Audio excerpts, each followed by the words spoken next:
trail miles apart, and I won't leave, 'cause I guarantee that I never find where you are. Won't be, 'cause I never see why you're so afraid that you all away from me.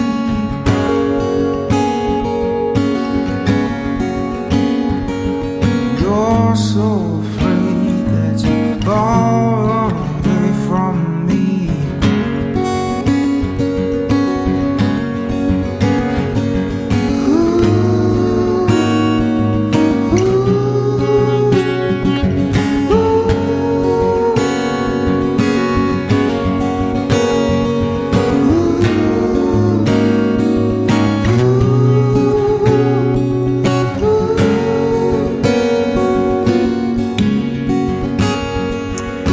Thank you for coming back to us. This is Stigma Does Not Define Us, and my name is Stacy. This is a podcast by Mental Health, and we like to feature gentlemen who have had some struggles either with depression, anxiety, PTSD, substance abuse, what have you, and they have reached out for help and how they're doing better because of that.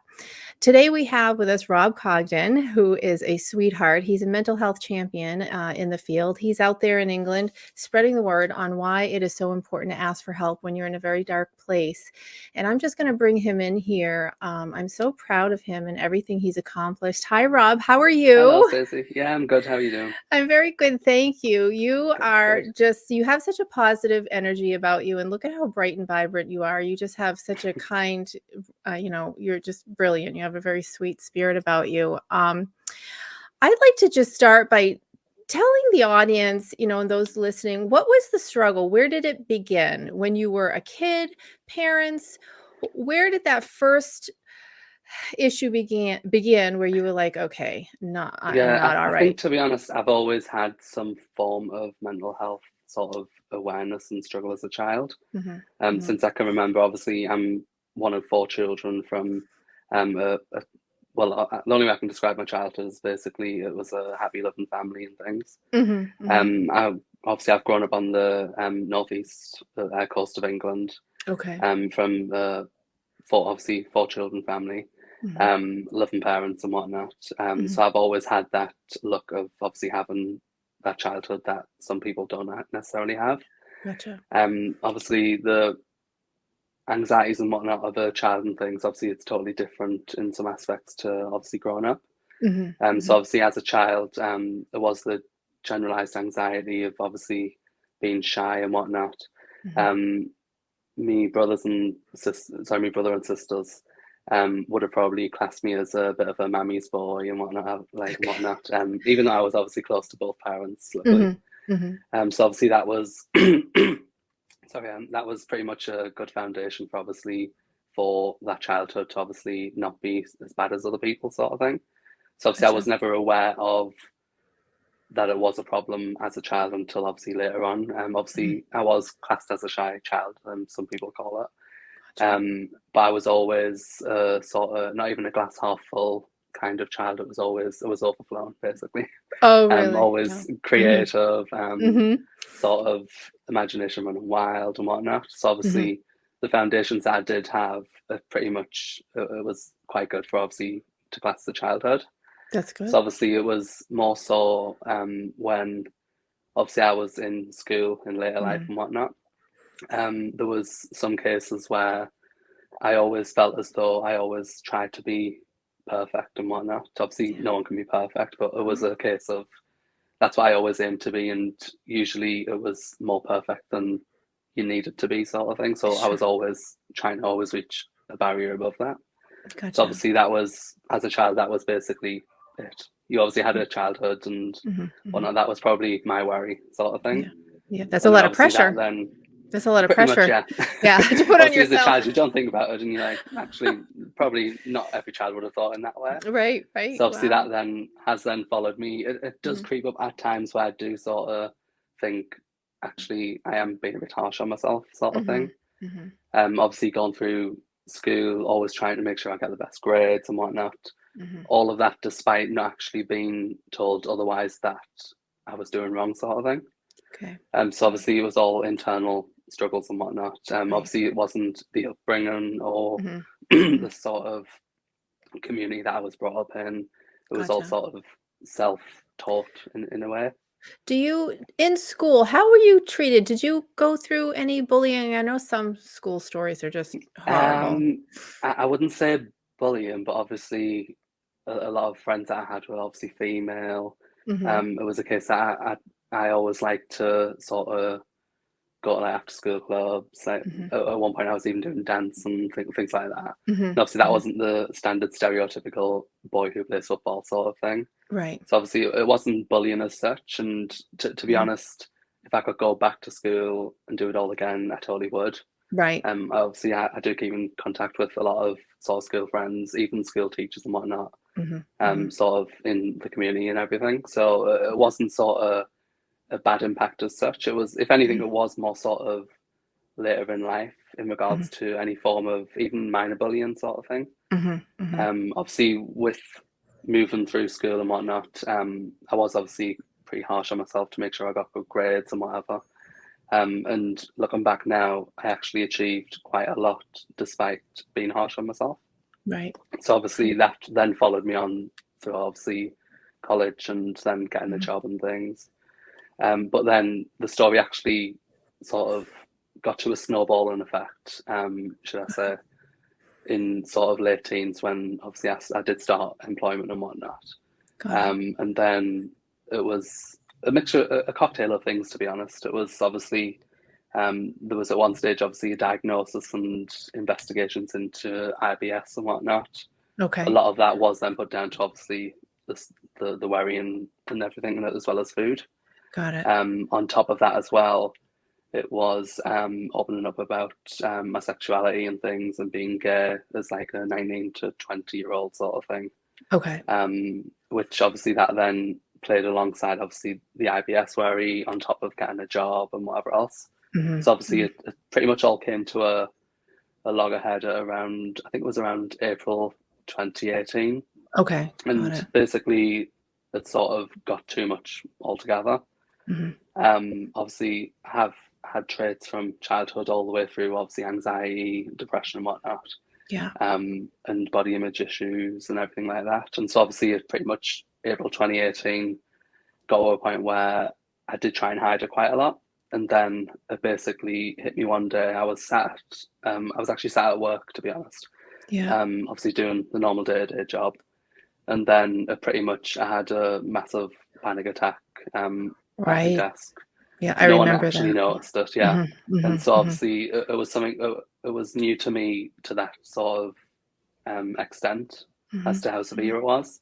Yeah. And then in which case, obviously, that day it sort of shook me a bit more than what it had previously. Mhm. And Mhm. then I basically went to a doctor, obviously my local GP. Mhm. Um, didn't really say much when I got in the room. Obviously, me mum and boyfriend knew obviously what I was going for, but I didn't really talk about that. Right. And then basically sat down in the room, and then it was a case of I just broke down basically. Yeah. And the only thing that I could actually get out was literally, I need help, and that was literally it. Okay. And that was probably the start of what I would class as my journey on the recovery side of things. Gotcha. Okay. Okay. So it was a lengthy thing, but it pretty Can much got me to that stage. Kind of a funny question. I've had people say, "I don't know what a panic attack feels like." Yeah. Can you explain that moment at your desk when, you know, Yeah. Well, oh, for me, I think personally, it was more sort of, 'cause some people think, oh, it's a panic attack, you sort of struggle to breathe, you get all mhm, flustered and whatnot. mhm, And then mhm. obviously that's it, or you stress about something, that's it. But Okay. it was more a case of, as blunt as it sounds, that basically you're literally concerned in that moment, all that's going to happen is you're going to die. Okay. So basically, it was like pain to the chest, numbness, all of your body cold.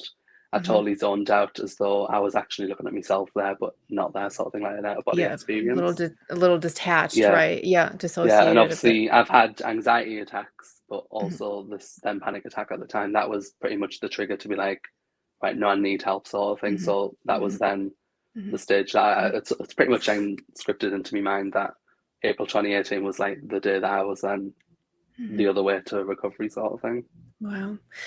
When you told folks how you were feeling, your boyfriend, your mom, I don't know if you spoke to your dad or other friends, how was the Yeah. response when you said, "I'm not okay here and I need help"? How did they respond?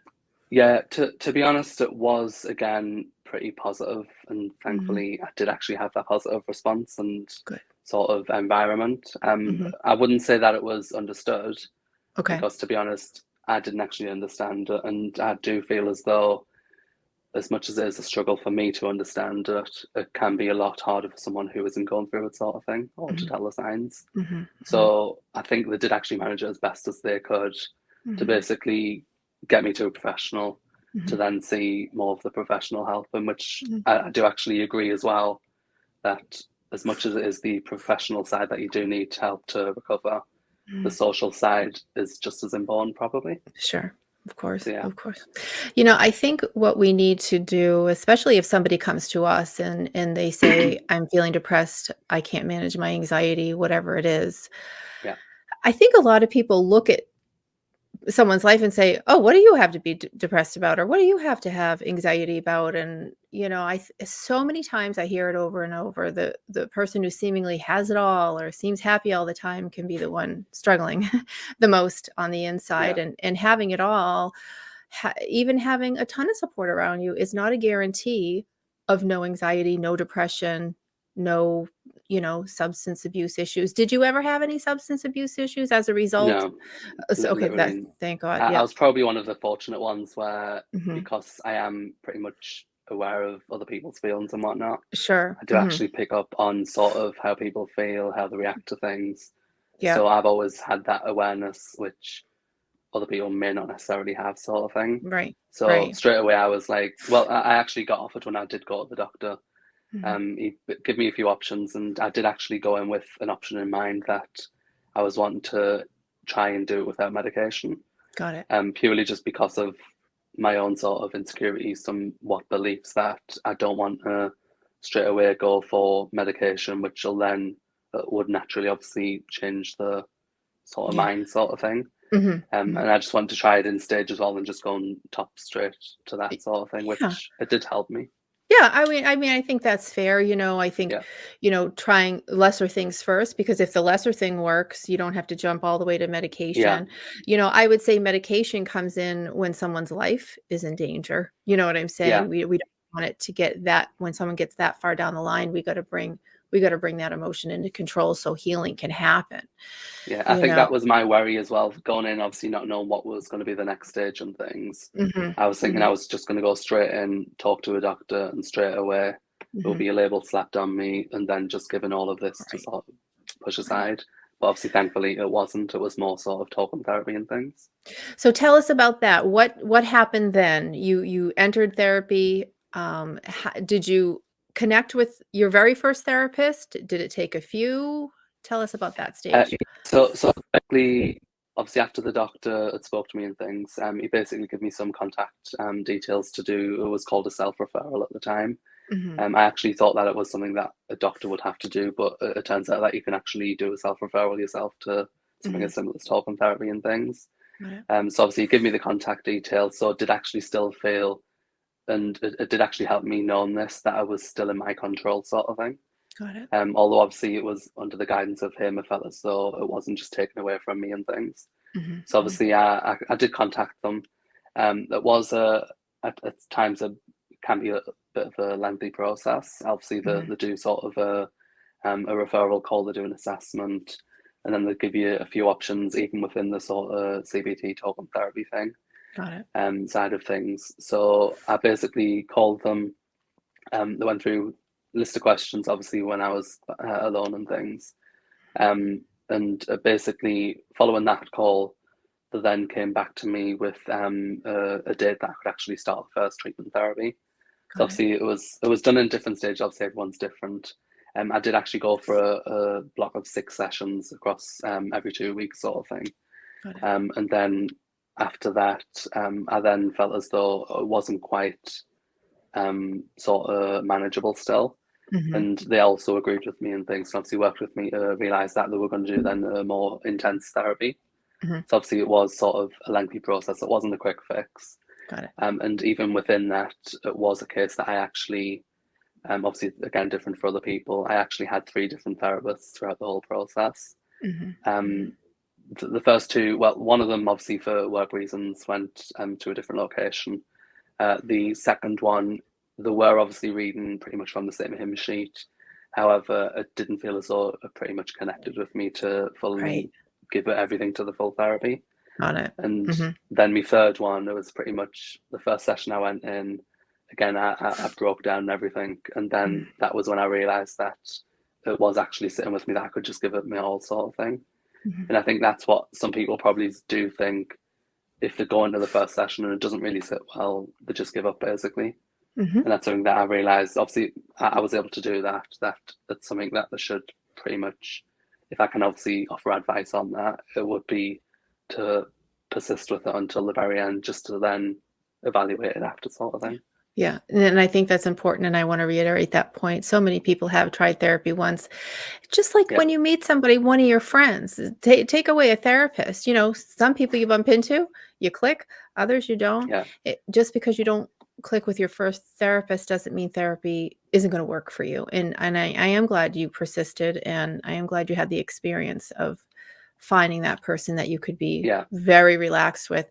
You're clearly also an empath. When people say I can kind of pick up on people's feelings and vibes, the toughest thing about being an empath is you also absorb it. Do you know what I'm saying? You absorb where they are. So having to put that armor on, and you know what I'm saying, that's a tough thing for an empath. I certainly struggle with that myself. So that's fabulous. Now, as you know, we're in the middle of this lovely pandemic, and how, you go from going through all this therapy, feeling good, connecting with someone, and you're making meaningful progress, and then we go into isolation. How did you cope then? What did you do to not go back down to a dark place? To be honest, luckily I was actually one of the few who actually were able to work from home.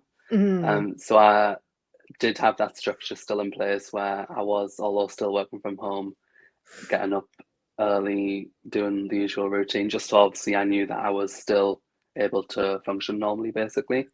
Obviously, despite the outside world, outside of the house sort of thing. Obviously, it was pretty much a set structure of still being able to work. Obviously, a lot of people didn't have that. However, with that, because I wasn't actually leaving the house, obviously when we were allowed to leave the house, it was a case of obviously waking up, working at home, staying home on a night, going back to bed, and then doing the exact same thing.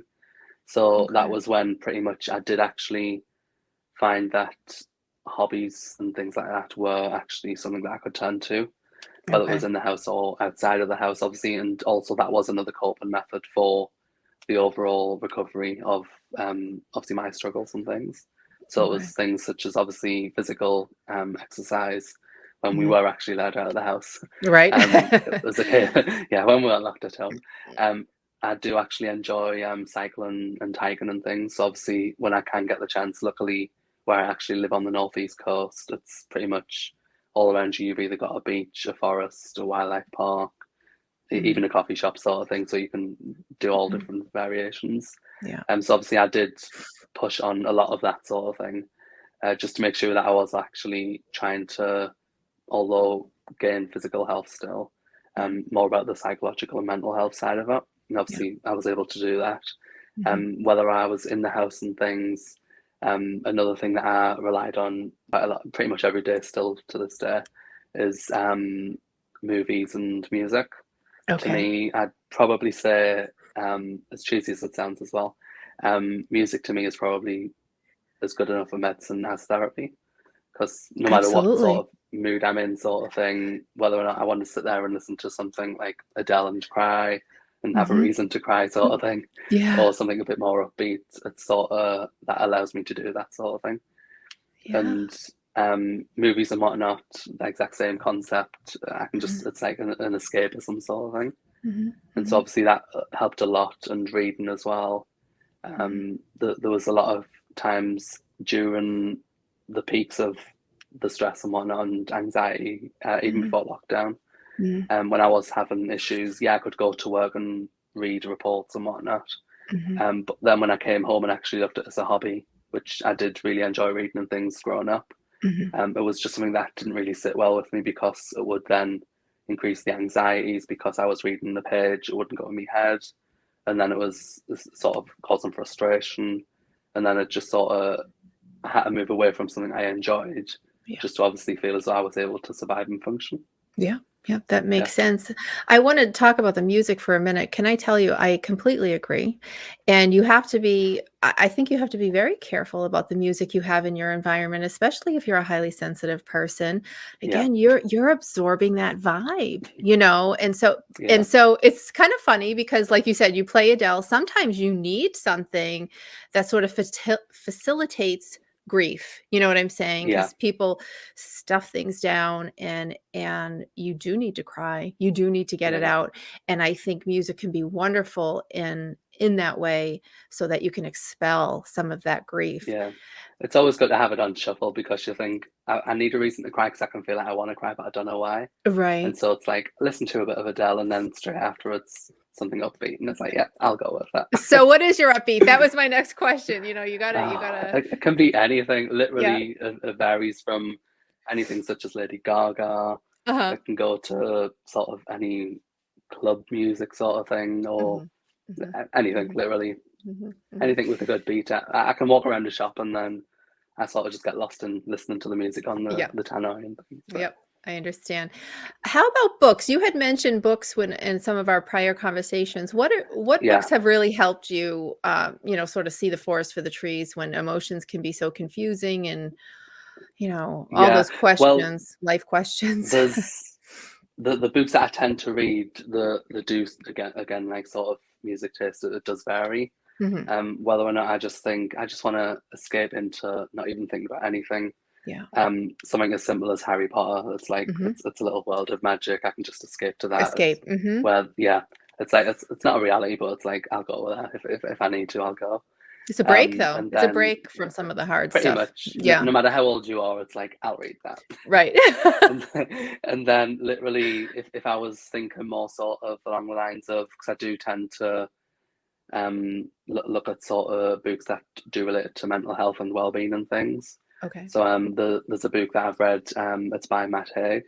Mhm. It's Reasons to Stay Alive. Although, and obviously it's a good read, Mhm. but although to me his story doesn't necessarily sit side by side with mine. Okay. However, when I do actually read it, obviously I do go through the emotion with him and whatnot, and it Mhm. does touch base on different sections of obviously my life, other people's lives. Mhm.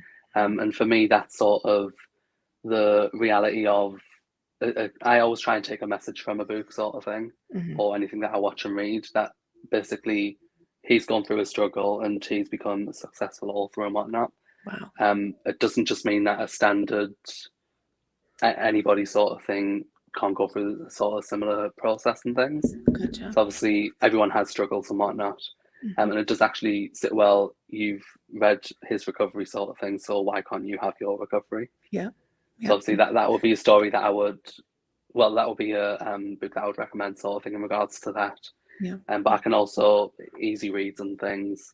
Mhm. Again, touching on Lady Gaga, Mhm. she is pretty much sort of like not just a musical inspiration to me sort of thing, Mhm. but as an artist, a performer, even um, Her journey. advocate. Yeah, yeah. Mhm. Basically, the advocacy that she does in regards to her journey, mental health, physical health, Yeah. all the help that she obviously gives out to people. Mhm. She also released a book. It's called Channel Kindness, Oh, and basically it's a variation of different people's stories brought together. And for me, that's sort of if you just want a sort of easy read but a bit of a pick me up sort of thing. aw. Um, what other way can you really channel kindness apart from reading people's successes and things I and love journeys? that. I'm gonna Yeah, go check so that one out. Yeah, I'll yeah, check it's that out. the to be honest, obviously I know that the because obviously it was done through the Born This Way Mhm. Foundation. Mhm. Mhm. Obviously they sort of raised that awareness, and I just feel as though because not just music related, but also the advocacy that she does, it sort of does relate with what I also like to do on social media and things. Right. And even sort of, there's actually a book that I'm just starting to read now. I've just moved on to it. It's by Holly Willoughby, a celebrity in the UK. Okay. She's a TV presenter, yeah. She's brought a one out. It's called Reflection, which is basically, it's about beauty on the inside and outside. Okay. And it already, although I've just started it, it's already sort of pulling me in to be like, I want to know more. Oh, that's wonderful. Okay, we're going to post these. I do a little recommendation page on the way out, everything Yeah. you've recommended so people can look at it. Tell me a fun question, favorite movie. Do you have a favorite movie that always lifts you? Oh, Hard to again, pick just one. Yeah, it could be Harry Potter because I have watched it quite a lot of times. Yeah. Yeah, I'd probably say Harry Potter. It's Okay. literally a go-to. It can be on for hours and hours. I can watch the same movie all the time. It's just that escapism. It's just, or to be honest, and I'll be open and honest here, I could go with Sister Act just because it's all. I love it's the Sister Act. vibe. Yes, I love Sister Yeah. Act. Yes. Many people know that, but I try not to tell people that. But yeah, It's so fun. It's a super fun movie. I completely understand. No, it literally pulls me in. But it's the music. I'm like, yeah, yeah. I'll go with that Yeah. one. Oh yeah. No, that'll lift you right up off the floor for sure. There's no doubt about it. That's a fun movie. I totally get that. So, as we close here, first of all, you've been wonderful, and I appreciate your transparency and sharing all your struggles, and most especially sharing with us what worked for you. That's what people are after. They're in a really, really dark place, and some people don't know how to journey out. And that's how I like to close, for someone who's in a really dark space watching this. What would you have to say to them? What would your message be? I often think about this purely because on social media, because I do speak quite openly about it, and whether it's on Twitter, Instagram, Facebook, and whatnot, even sort of word of mouth. I do actually love when people actually direct message me and things. I have had quite a lot of them, but they actually come to me and say, because, well, for example, because you've basically been so transparent on social media, it's either allowed me to realize that there is something there that I do need help on, or because of that, I've actually managed to speak to a family member who are now supporting me through a recovery journey myself. There's even one who's obviously done the exact same thing, but he's also gone as far as literally contacting his doctor, and he's actually come to me and like, thanks for everything that you've posted online. Although I've never actually spoke to you about it before, I've actually got my first therapy session booked on this day, and then a lot of them as well, we do keep in contact now. Just obviously to realize that we're not in this alone, sort of thing. So if I could say one thing, it would be definitely speak out. Obviously, it's the standard thing that everyone says, as much as hard as it is, speak out. And it is easy for me to say that, obviously, on the other side, sort of thing. Basically, just be yourself. Don't worry that you have to go through it alone. Definitely seek professional help as well as social help, because that sits hand in hand, what I believe in, sort of thing. And obviously, don't feel as though you have to go through the full journey alone. There's always someone there to listen, and basically just be you, basically. Yeah, you're absolutely right. Can I tell you, this is where social media is a miracle, because the further I get into this, I'm keeping my eyes on other podcasts, other men's mental health platforms, and there is so much just on Instagram alone, and people who will message you back. It is really amazing. So if you don't feel that you have a super supportive family, or a family that's not approachable, some people have to stay away from their family because their family's the problem, or maybe not a big circle of friends. You can connect with a beautiful community on Instagram, which I have, and I've connected with other podcast hosts that are doing amazing things. So I also believe in hashtags as well. If ever you're not sure where to look, always go with a hashtag, you'll find something. Yes, that's very smart. Yep, that's absolutely true. So everyone, go check out this lovely young man, Rob Cogdon. I'm going to be putting up your Instagram. It does make a difference. Your honesty, your transparency, what you're doing is exactly what you're talking about, making people realize that they're not alone. So you just keep doing what you're doing, because I will do. you're clearly what people, you just need to come across that one post or that one message, and Yeah. I'm sure you've been that many, That's what I many mean. If it times. helps one person, even just to sort of think Yep. about things, that's the job done, basically. Yeah. Right. I absolutely agree. Well, thank you so much. You're No, it's fine. wonderful, Thanks for having me. and great Nice to speak to job. you again. And nice to speak to you again. And reach out anytime, anything, Yep. and anyone who has a story to tell. We want to hear from them. We always want more guests Yeah, to definitely. hear about what And it thanks for helps. sharing mine as well. Absolutely. All right. Thank you, Rob. Thank you. Right, You have have a a good nice day. rest of your day. All righty. Bye bye. Bye bye. Bye bye.